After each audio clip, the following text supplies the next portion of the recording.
Greetings, Black Nomads. Welcome back. This is the final foundation when it comes to the laws of the Lord. Of course, there are many laws, but this being the third of just the three that I feel come to us on more of a daily basis is what I'm emphasizing to you today. The first one that I gave you was the royal laws. That was Exodus 20.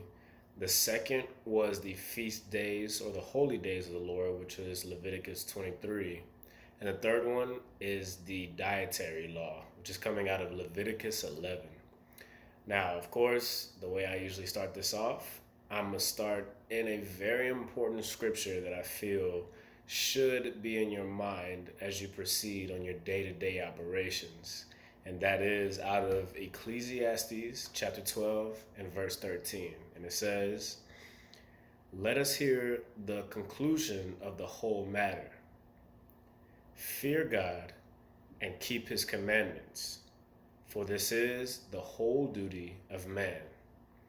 That scripture is very important because, again, there is only one thing that we really need to do in this life, along with our daily eating, sleeping, walking, working, so on and so forth, and that is first to fear God and keep his commandments.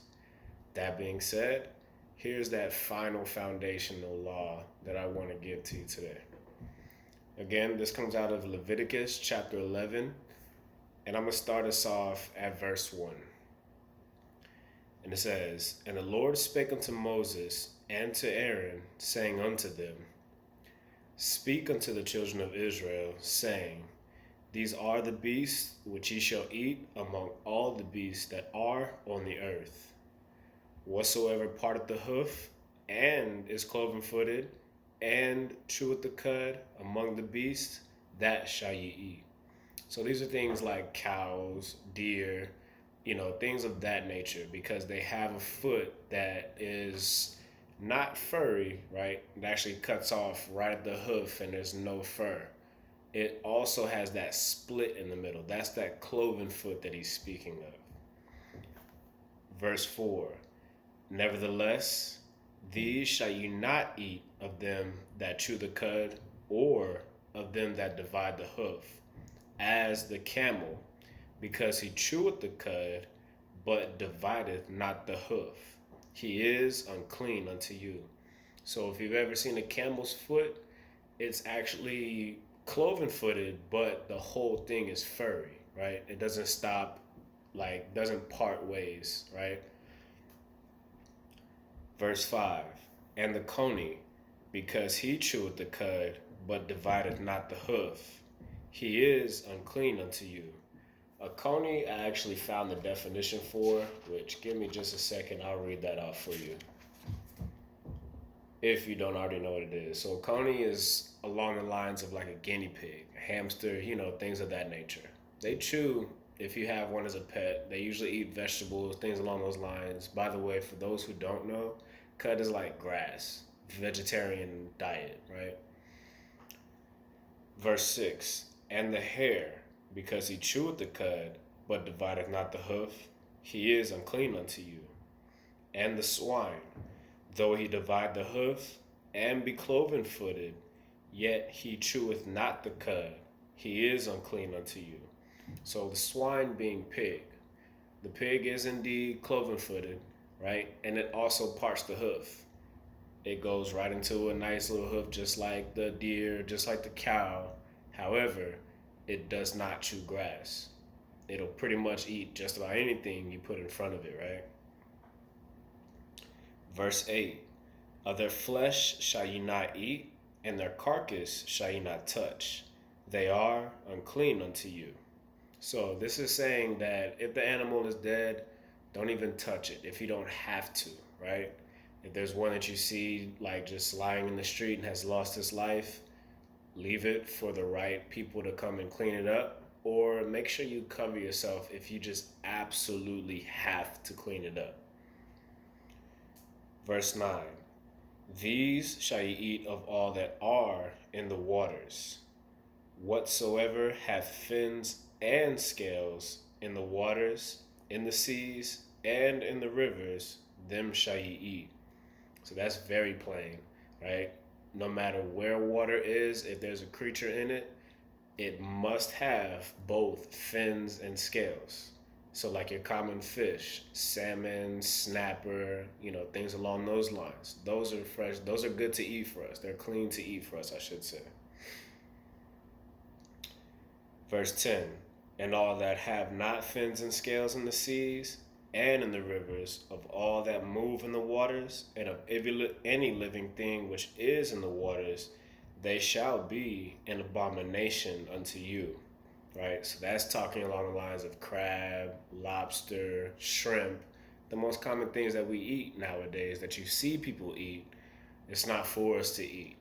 If you didn't know before now, it's understandable. It's out of ignorance. But now that you know, it's time to start making that transition off of that and just to those clean sea-bearing creatures, right? If you desire to follow this path of a black nomad. Verse 11, they shall be an abomination unto you. You shall not eat of their flesh, but ye shall have their carcasses in abomination.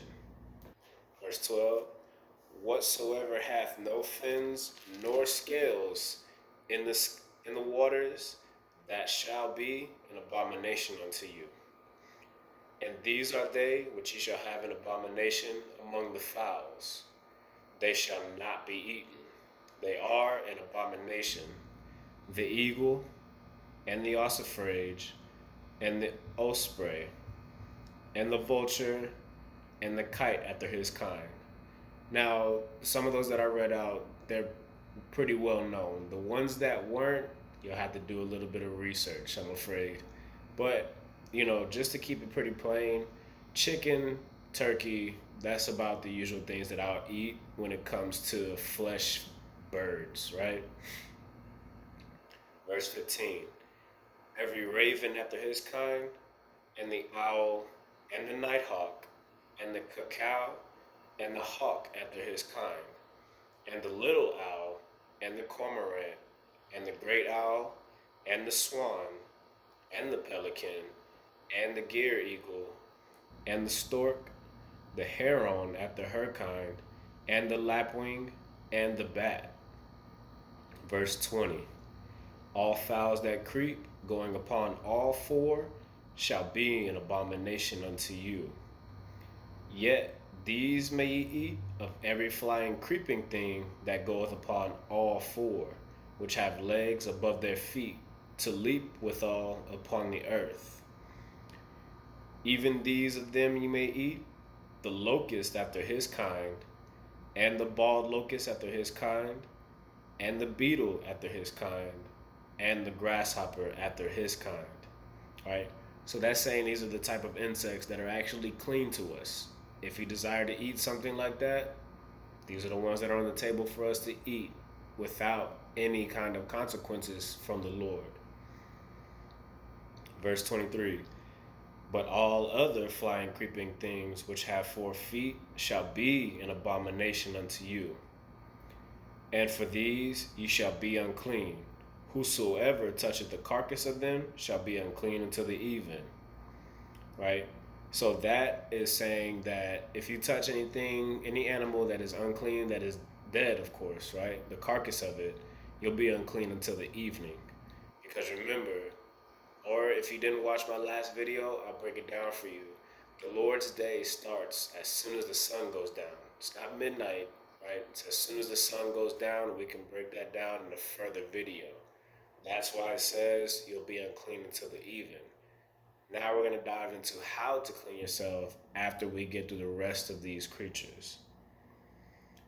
Verse 25, and whosoever beareth aught of the carcass of them shall wash his clothes and be unclean until the even. The carcasses of every beast which divideth the hoof and is not cloven-footed, nor cheweth the cud, are unclean unto you. Every one that toucheth them shall be unclean. And whatsoever goeth upon his paws among all manner of beasts that go on all 4, those are unclean unto you. So that's saying that anything that has a paw, like a cat, a dog, a bear, so on and so forth, if it has paws, those are not clean to eat, right? Whoso toucheth their carcass shall be unclean until the even. Verse 28.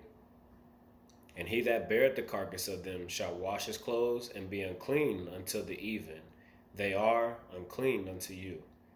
These also shall be unclean unto you among the creeping things that creep upon the earth, the weasel, and the mouse, and the tortoise after his kind, and the ferret, and the chameleon, and the lizard, and the snail, and the mole. These are unclean to you among all that creep. Whosoever doth touch them, when they be dead, shall be unclean until the even. And upon whatsoever any of them, when they are dead, doth fall, it shall be unclean, whether it be any vessel of wood or raiment. Raiment is clothes for those who don't know. Or skin or sack. Whatsoever vessel it be, wherein any work is done, it must be put into water. And it shall be unclean until the even, so it shall be cleansed. So, there is how you clean yourself after you've handled, if you must handle, any carcass that is deemed unclean by his word, right? You gotta take a bath, or wash your clothes, or wash whatever vessel it was put in, right? There's one specific type of vessel that unfortunately cannot be washed to be clean by the time the evening comes. And I'm about to get into that here next. Verse 33. And every earthen vessel whereinto any of them falleth, whatsoever is in it shall be unclean, and ye shall break it. So this is talking like things that are made of clay, made of dirt, any kind of bowl that's made from the earth, it's got to be broken. It can't be reused because any of the unclean pieces of the creature seeps into the pores of that particular vessel. Verse 34. Of all meat which may be eaten, that on which such water cometh shall be unclean. And all drink that may be drunk in every such vessel shall be unclean. So that's saying if you have something that's clean that you're about to eat, but some unclean creature just happens to come in contact with it, a good example would be like pizza. If you have like one of those half pizzas that just happens to have pepperoni on it, look, you can't eat the pepperoni. You can't just pull it off and eat it, right? Or if you have like a plate of seafood and some of the shrimp or some of the water from the shrimp just happens to seep into another one of the dishes that's on your plate, another one of the something to eat on your plate, it's unclean after that water touches it. Verse 35. And everything whereupon any part of their carcass falleth shall be unclean, whether it be oven or ranges for pots, they shall be broken down, for they are unclean, and shall be unclean unto you. So that's saying like if you're cooking, or if somebody decides they want to sneak and cook something in your house when you're trying to keep it clean, as soon as that water splashes all over the place and hits, the stove or the range above, things like that, you got to break it down and wash it out. Clean it with water. That way it can be clean as soon as the evening comes. Verse 36. Nevertheless, a fountain or a pit wherein there is plenty of water shall be clean, but that which toucheth the carcass shall be unclean. So an example of that would be like if you're out at a lake or a pond or something like that, right? Just because you may see a dead carcass of an animal that is deemed unclean swimming around in it doesn't mean that the whole pool, pond or lake is unclean, right? It just means that if it touches you, then you will be unclean, or whatever you're wearing or whatever you have with you shall be unclean, whatever it touches, right? Verse 37. And if any part of their carcass fall upon any sowing seed which is to be sown, it shall be clean. So if a seed is coming fresh with no water that has touched it, it's ready to be planted, and just, some part of a carcass or anything such to like, any water that's come from that carcass comes into contact with that seed, the seed is still clean. However, this is how a seed can be made unclean. Verse 38. But if any water be put upon the seed, and any part of their carcass fall thereon, it shall be unclean unto you. Right? So as soon as there's water on that seed and it's ready to grow, then something comes in contact with it, meaning afterwards, it's unclean. You can no longer use whatever that plant was. If you want to eat it, just throw it out. Verse 39.